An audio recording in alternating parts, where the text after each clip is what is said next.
बिलासपुर और सरगुजा संभाग सहित 10 जिलों में बारिश का 3 दिन के लिए येलो अलर्ट। रायपुर में 6% ज़्यादा होगी बरसात।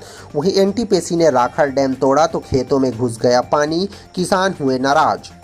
छत्तीसगढ़ में सरगुजा और बिलासपुर संभाग में अगले 3 दिनों में भारी बारिश की संभावना है। वहीं मौसम विभाग ने आज भी सरगुजा, जसपुर, कोरिया, मनेन्द्रगढ़, चिरमिरी, भरतपुर, सूरजपुर, गौरेला, पिंडा, मरवाही, बिलासपुर, रायगढ़ और कोरबा जिले के लिए हैवी रेन का येलो अलर्ट जारी किया है। वहीं अगले 3 दिनों में रायपुर, दुर्ग और बस्तर संभाग में हल्की बारिश होने की संभावना है। प्रदेश के 3 जिलों में बलौदाबाजार, बीजापुर और सुकमा में औसत से अधिक बारिश रिकॉर्ड किया गया है। 14 जिलों में सामान्य और बाकी जिलों में औसत से कम बारिश हुई। प्रदेश में 1 जून से 2 जुलाई की सुबह तक 191 मिलीमीटर औसत वर्षा दर्ज की गई है।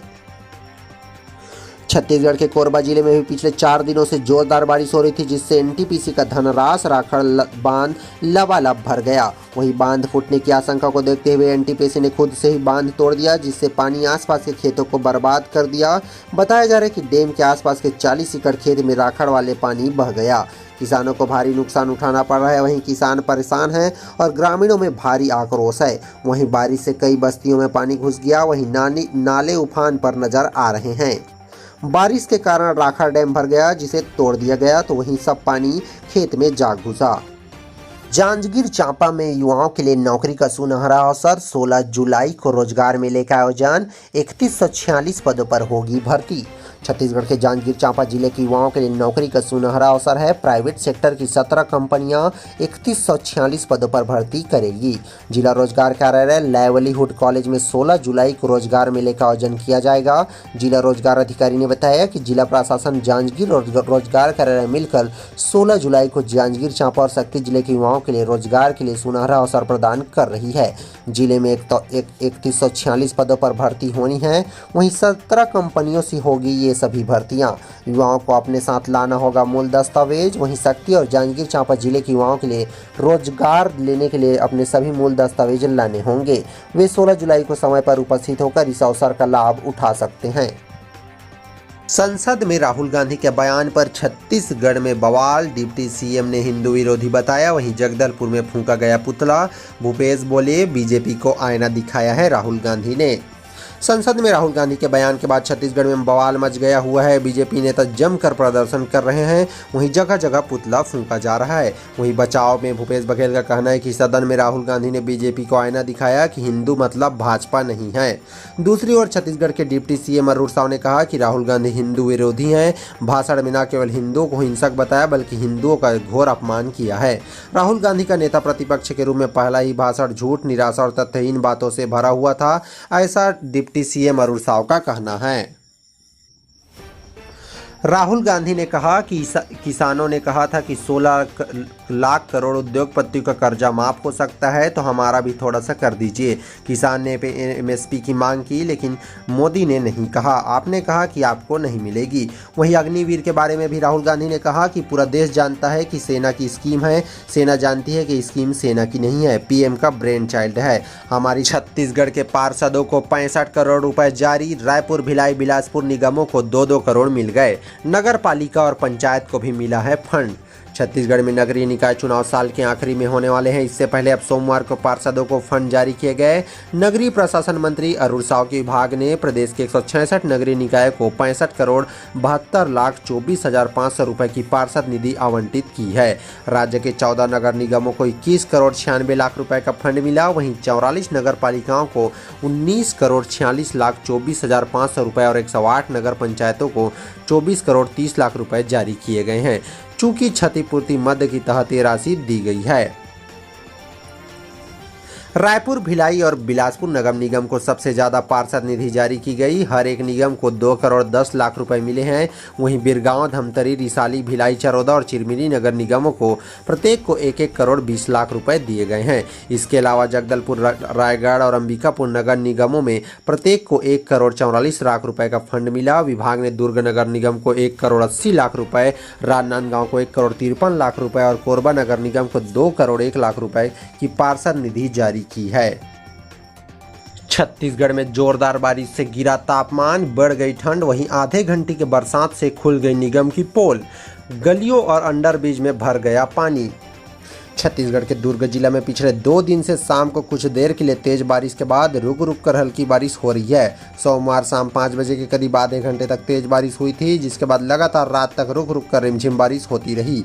इस बारिश ने मौसम को बदल दिया। वहीं तापमान का पारा भी कम हो गया। आधे घंटे की बारिश ने निगम प्रशासन की व्यवस्था का पोल खोल दिया। तेज बारिश के चलते गलियों में पानी भर गया। वहीं नालियों और अंडरब्रिज तक में पानी भर गया था। गदा चौक से घड़ी चौक तक सड़कों पर पानी भर गया। वहीं कृष्णा ग्रैंड सिटी के लोगों का रास्ते से निकलना तक मुश्किल हो गया। वो लोग पानी के बीच से होकर आना जाना कर रहे हैं। पाटन तहसील में मानसून मेहरबान। दुर्ग कलेक्टर कार्यालय में भू अभिलेख शाखा से जानकारी लेने पर पता चला कि जिले में 1 जून से 30 जून तक 98.7 मिलीमीटर औसत वर्षा दर्ज की गई, जो सामान्य से कम है। वहीं 1 जून से अब तक सर्वाधिक वर्षा 210 मिलीमीटर पाटन तहसील में और न्यूनतम 49.9 मिलीमीटर दुर्ग तहसील में दर्ज की गई थी।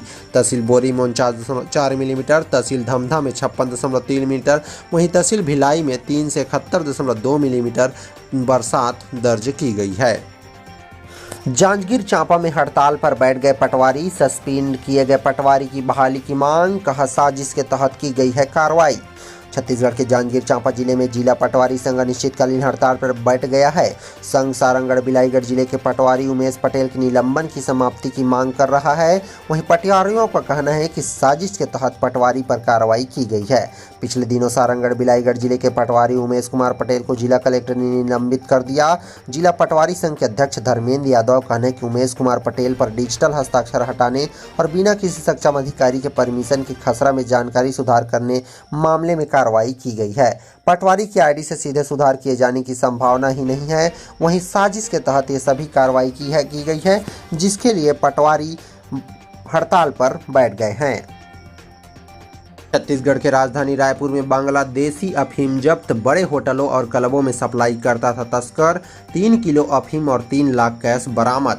राजधानी रायपुर में बांग्लादेश से लाई गई अफीम जब्त की गई है। इसे तस्कर शहर के बड़े होटलों और क्लब में सप्लाई करता था। आरोपी पश्चिम बंगाल के रास्ते बांग्लादेश से अफीम लेकर आता था। इसके पास से 3 किलो 200 ग्राम अफीम और 3,23,000 रुपये कैश जब्त किया गया है। मामला तेलीबांधा थाना क्षेत्र का है।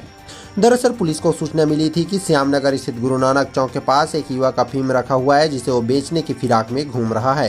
पुलिस की टीम ने आरोपी सुंदर सिंह को घेर कर पकड़ लिया। वहीं तलाशी के दौरान बैग से अफीम जब्त किया गया है। पुलिस को पूछताछ में पता चला कि अफीम पश्चिम बंगाल से आरोपी ट्रक में लेकर आया था। अफीम की कुछ मात्रा को उसने ट्रक ड्राइवर को भी बेचा। वहीं इसके अलावा शहर के कुछ बड़े होटलों और ढाबों में भी यह अफीम की सप्लाई करता था। बताया जा रहा है कि अफीम बांग्लादेश से मंगवाई जाती थी, जिसे छोटे छोटे ग्रुप में तस्कर देश के अन्य इलाकों में भेजते हैं। बताया जा रहा है कि आरोपी फरवरी 2024 में अफीम बेचते गिरफ्तार हुआ था। आरोपी मामले में कुछ महीने पहले ही जेल पर था। वहीं जेल से बाहर आकर फिर अफीम बेचने की धंधा शुरू कर दिया। रायगढ़ में हाथी का आतंक, रत जगह करने मजबूर ग्रामीण। दूसरी बार गांव पहुंच गया हाथी। धान खाने घर को तोड़ दिया, वहीं सब्जियों की फसल को बर्बाद कर दिया।